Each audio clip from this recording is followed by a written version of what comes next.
Ano to? Airplane? Laban para sa pamilya.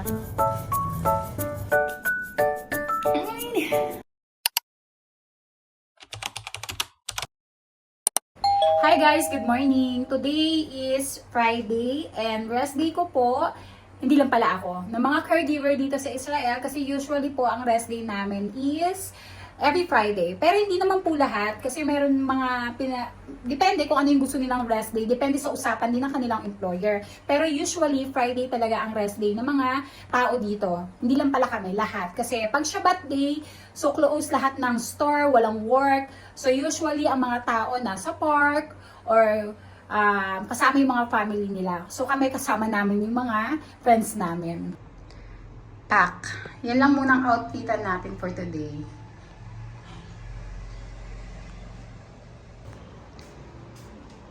Antayin ko pa. Ayun, tapos na pala. Naantay ko lang matapos to para umalis ako kasi ida-dryer ko siya.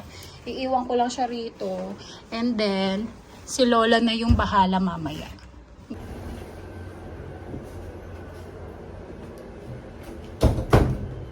And then, timer ko siya na 2 hours and 20 minutes. And then, si Lola na bahala magtanggal yan mamaya. Yan ang pa-outfit Mayora. Eh, yan yung backpack ko. Grabe, ang bigat. Kala mo uli na uuwi. So, let's go! Bye-bye! See you tomorrow!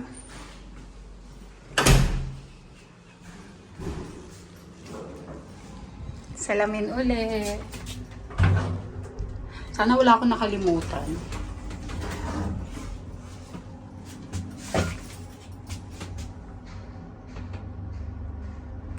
Naglalakad na ako guys. Papunta na ako sa sakayan ng bus. So, mga 5 to 10 minutes. Yung kanilang Takana. Takana is bus stop. Bus stop nila dito. So, yun. Ang aga ko nag-out today. Tawid tayo. Alam nyo ba guys, wala lang, char. Kapag tumawid ka rito, and sa tamang tawirang ka tatawid, kahit medyo malayo ka pa, basta alam nilang tatawid ka, usa silang hihinto. Ibang galing. Share ko lang. Nakakatuwa. Talagang may discipline sila rito. So, yun, hindi ka masasagasaan.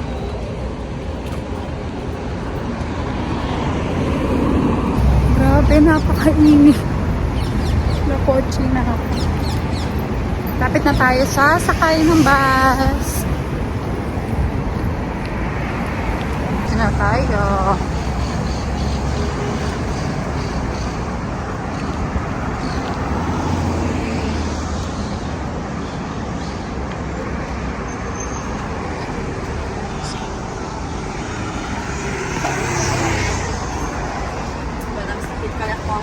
Waiting ako ng bus dito. Guys, delay daw ang aking bus. Ano to? Airplane? Grabe, lakotse na ako. Ang unfair ng buhay. Pawis na ako. Sila hindi pinagpapawis. Ano ba? Ang sama ng tingin niya.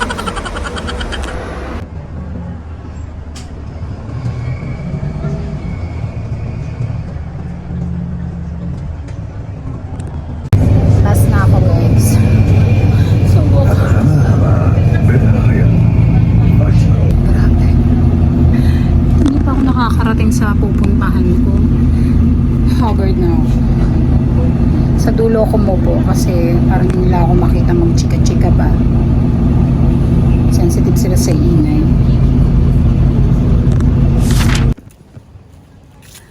Grabe guys, pagod. Kakatapos ko lang mag-part-time.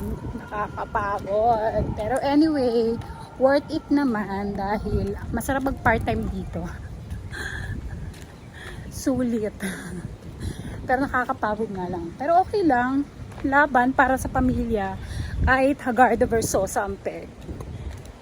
So, sakay na ako ng bus papunta sa apartment ko.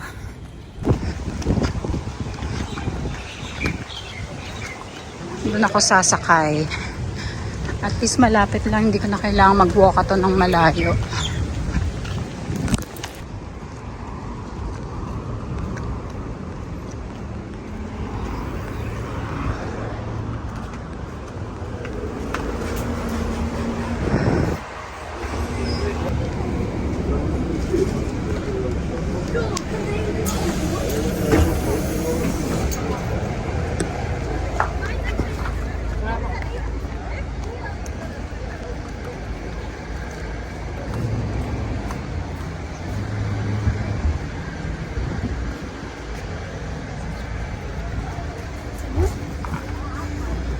Close? Close na. Magpapadala sana ako. Pasok na lang tayo dun. Bibili ako ng ingredients ng baked sushi.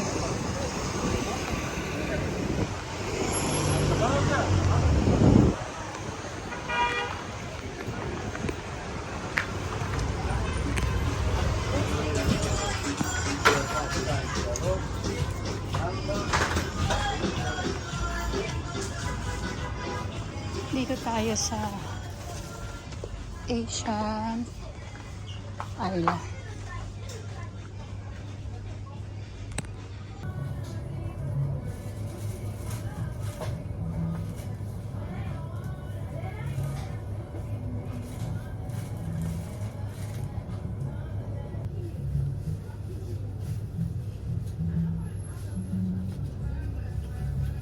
Hi guys! Sa wakas, nasa apartment na ang person. So pakikita ko sa inyo yung mga pinamili ko sa market.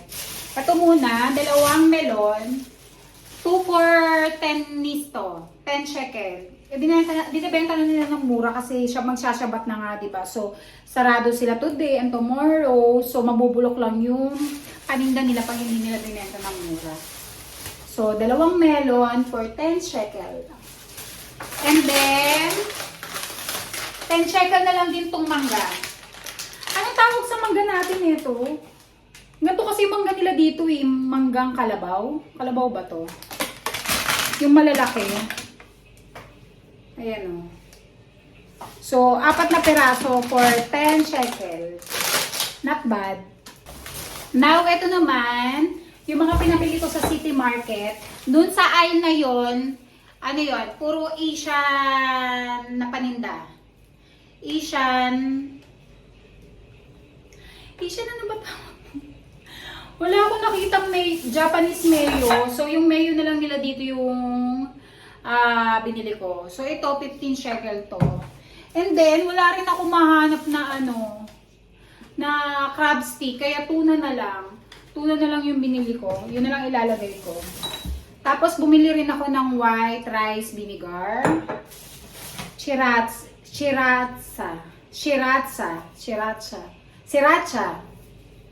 Bulol. Seaweeds. And, ano tawag dito? Japanese rice. And then, cream cheese. Kaya lang parang malit yata yung nabili ko.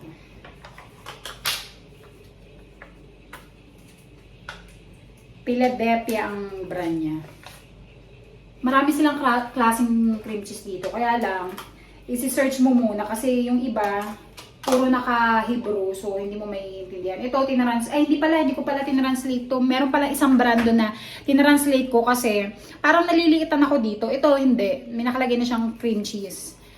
So, kaya lang, medyo malaki nga. Mas mahal naman. Ito na lang ako. Ano lang siya, 16.90 shekel. Para 70 shekel na rin. Tapos, parang nuggets sa atin sa Pilipinas. Pero it's schnitzel yung tawag nila dito. So, nakamagkano ako? Naka 100 plus ako. Deserve ko yon. So, guys, sasayin ko na tong rice. Wala nakalagay dito kung, meron pala. Hybrid nga lang, hindi ko maintindihan. Teka lang, try kong gamitin ang aking utak. Char. Siguro for to. Ay, hindi ko magets. Siguro 1:1 lang to. Try ko. Pag mali, di mali. So, 1 cup nito. And then 1 cup din ng water niyan.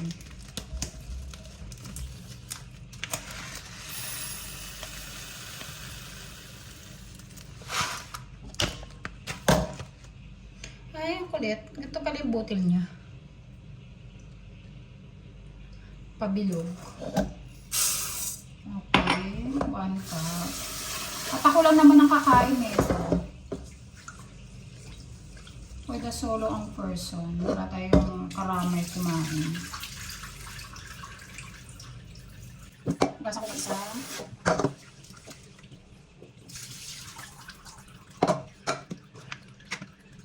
Then, okay. Sabi natin. Hi guys, nakaligo na ang person. So now, ihiwain ko naman tong cucumber and mango. Hiwain natin para makalafang na tayo ng bongga.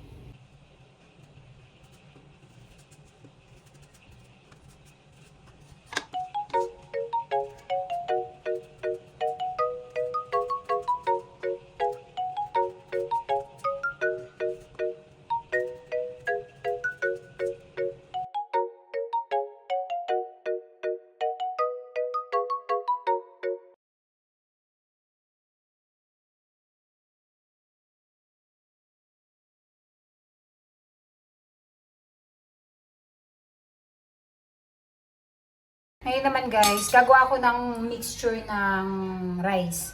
So, kailangan ko lang ng sesame oil. Konti lang. And then, vinegar. Binili natin vinegar. Asim. And then, konting sugar.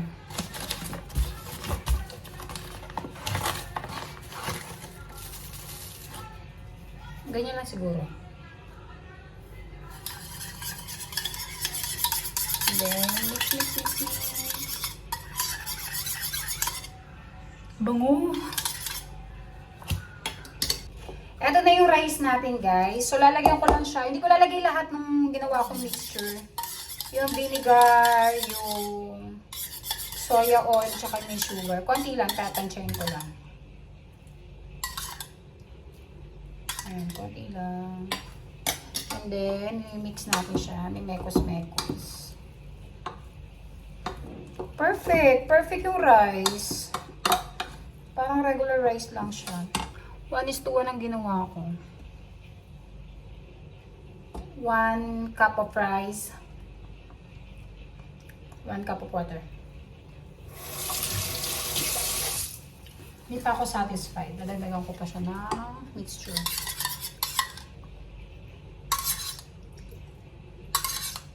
Excited na ako. Sakto, gutom na gutom ang person.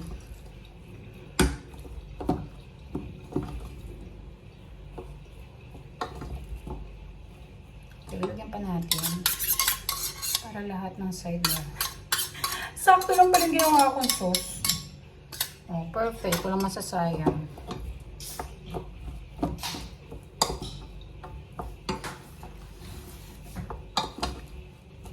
After natin tiplahan yung rice, gagawin ko naman yung cream cheese. So, ito yung cream cheese, guys. Yummy. Tapos ko lang yung pinaka-sauce. Tingnan nga natin. Ang sarap. Legit. Dami sinasabi. Lagay ko na lahat. Para yummy.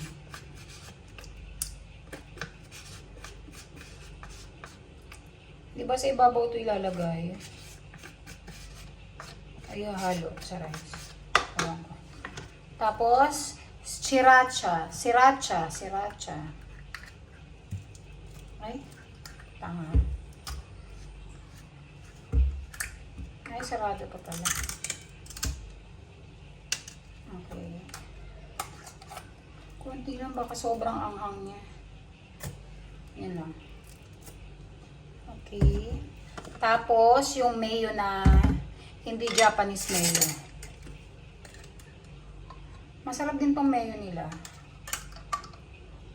Kunti lang din. Tapos, lagyan ng salt and pepper.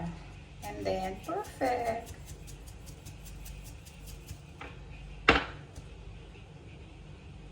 Wow. Mekos-mekos na natin yan.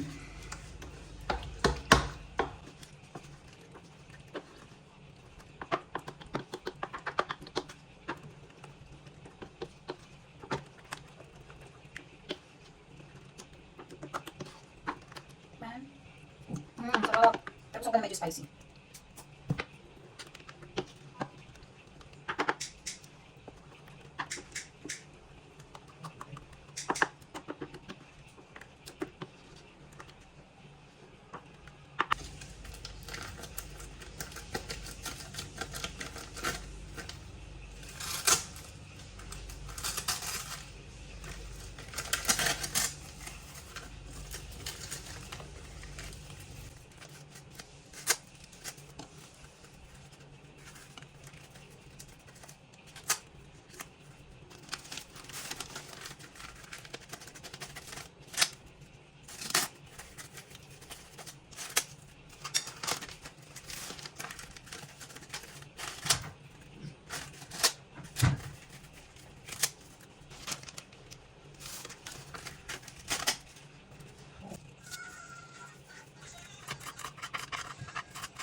Guys, eto na. Oh, init. Ito na ang ating baked sushi.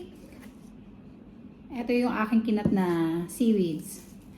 Try na natin. At ako'y gutom na. Wow, mainit-init pa. Init. Ang init.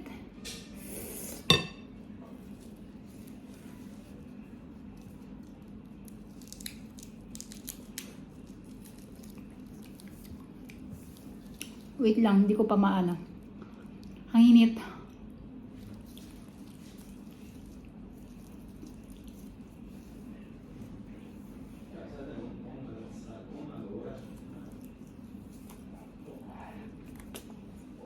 Ang init. Excited ka kasi. Ito siya guys. Oh. Diba? Pak na pak. Ulit.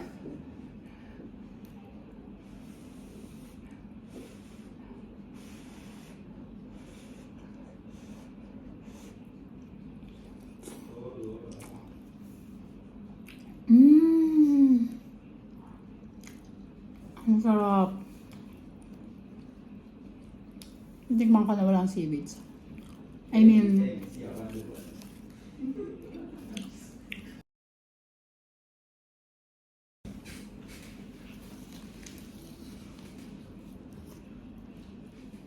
kain guys. Grabe, umuusok pa.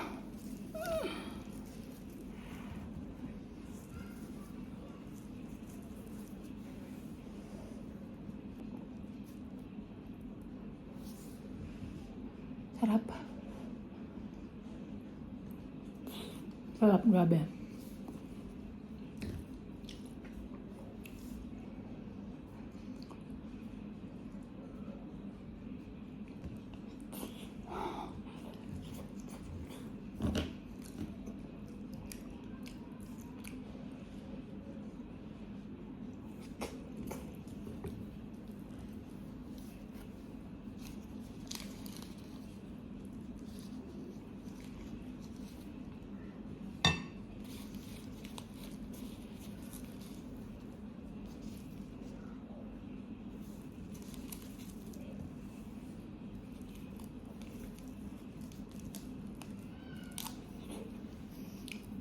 Init pa rin.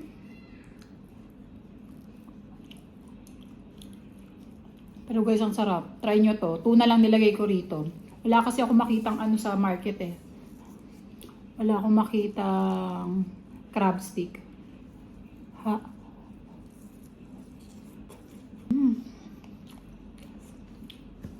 Perfect.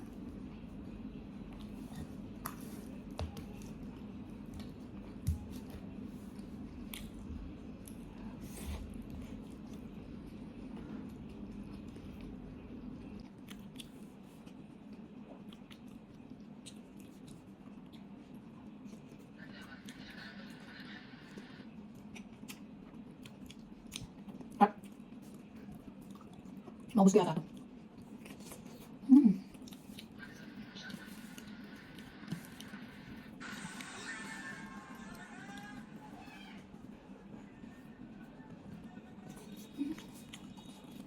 Perfect.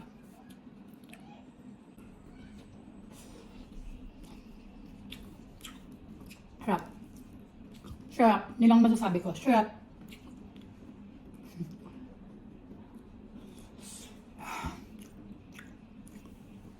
Hi guys, ito na lang yung natira. Hinalo ko pala rito yung natirang sauce na hindi ko nailagay sa ibabaw. Grabe, nakalahati ko siya. Imagine mo yun sa sobrang gutom ko. Ay, pinapanood ko pala si Riz. Updated. Alam niyo ba guys, super fan ako ni Riz. Simula nung magjowa pa lang sila ni Dan, nung kinasal sila, tapos yung journey niya sa pagbubuntis. Diba? Share ko lang. Nakakatuwa siya. Imagine, ang tagal ko na nanonood sa kanya, tsaka hindi ako nagsasawa. Yun lang.